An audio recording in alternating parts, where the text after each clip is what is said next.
Hey guys, welcome back to my channel again. Today it's another little message from me. Oh yes, it is. You'll have already enjoyed my previous message, hopefully. If you haven't, go back and watch it. And also the standard Ingham vlog for today. If you haven't watched that yet, go and watch it. Also, watch this one, because this carries a vital message. Now, I have been doing this a long time. I've been covering the Inghams for just as long as that. And it's not been easy. It's been a little bit of a struggle at times. But there's one thing that's been consistent throughout the course of me covering the Inghams, is that Chris Ingham has been outed for what he's done. I sometimes talk about it, sometimes I make comments about it, sometimes I don't even talk about it for a long time. You know, everybody knows what he's done, and if anybody ever talks to you about the Inghams being lovely people, a good comeback is always, well, Chris, you know, tried to chat up 16-year-olds. Yeah, I mean, that doesn't strike me as being a lovely person. But here's the thing, right? And this is where people get a little bit, it's a grey area, and it's too much of a grey area for me, right? It really needs to be sorted out in law, because, okay, so technically in this country, and this is where we get the problem, because what he did was in the US, in Florida, where the age of consent is 18, okay, and the age of consent in the UK is 16, and this is where we get the problem. The crime was not reported in Florida when he was there, so back in this country is not illegal, and it's highly morally wrong. Definitely, I don't think you can even make a case for him being okay, because he, you know, morally trying to get a 16-year-old naked is completely wrong, right? But in the eyes of the law, it's okay. So I'm not saying that that's right, just saying that is the law. So what he's done does not make him, in this country, does not make him a PEDO, alright? And a lot of people will call him that because some people are from the US, so yes, they will think that he is. Some people, even in Ireland, I think the age of consent is 17, right? So again, in Ireland he is. In this country he's not, though. This is where it's just too much of a grey area. I think everybody, everybody knows that trying to get with a 16-year-old is pretty borderline, right? But you can't call him that. You can't call him that. Or any words similar to that. You can't, because he isn't that, right? And if he was to if he was to take you to court or to report you, he could, right? He could do that, because he isn't that. He isn't what you're saying he is. Not everybody says he is that, by the way.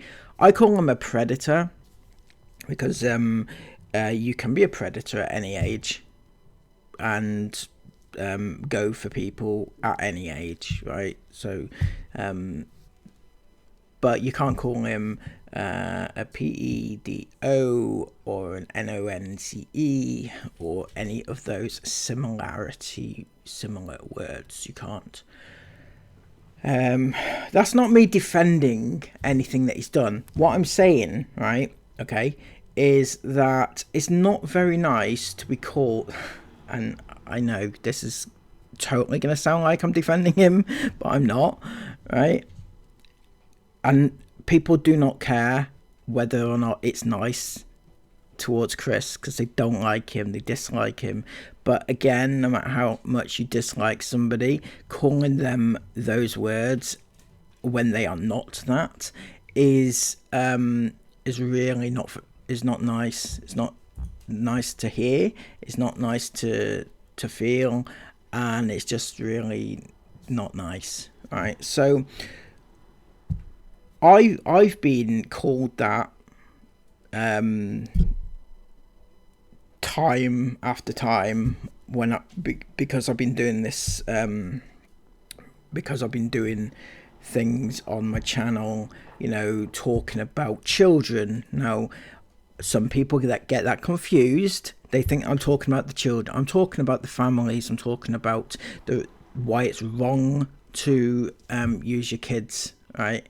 And some people get that confused in their little warped brains, and they'll say, "Oh yeah, you're that," and it's horrible. It really is horrible. So my point here is that you can't call somebody something like that, and I do think that word gets chucked about far too easily in everyday life, especially online, because kids think that it's cool to call somebody that. It's not. It's like the worst thing that you can be accused of being, the worst out of anything, and it has the potential to destroy people's lives when you call it them. So I would urge you to think twice about the words that you're using. Now, Chris himself, right, he is not that, because you have to be 15 and under in order to, if you go for someone that's 16, it doesn't make you that. That's basically what I'm saying. And you can call him other things. You can call him out for what he did. It was totally wrong. The reason he's not in prison, and I get that a lot, by the way. If he was guilty, he would have been in prison by now. No, it doesn't work like that. It doesn't work like that at all. What he did wasn't legally wrong. That's the problem. What he did was very, very highly morally suspect, and that's the reason he's not in prison, because he didn't do anything illegal. In this country, in the US, in Florida, it is, yeah. I don't know whether he would have gone to prison for it, because I don't know how strict that is, what he did over there. But it was definitely illegal in that country, because obviously the age of consent is 18. So that being said, I'd still love to see him go back to Florida. That would be, the fallout of that would be immense. Oh yeah. Anyway, yeah, that's just another quick note from me. I'm in the mood for getting opinions and points across right now. As I said earlier in my last video earlier on today, it was it's that time of year, isn't it? It's Christmas, and I just like to be fair across the board wherever possible. And yeah, I will see you soon in another video. Please let me know what you think of my points anyway in the comments down below. Have a lovely day, and I'll see you again soon. Bye.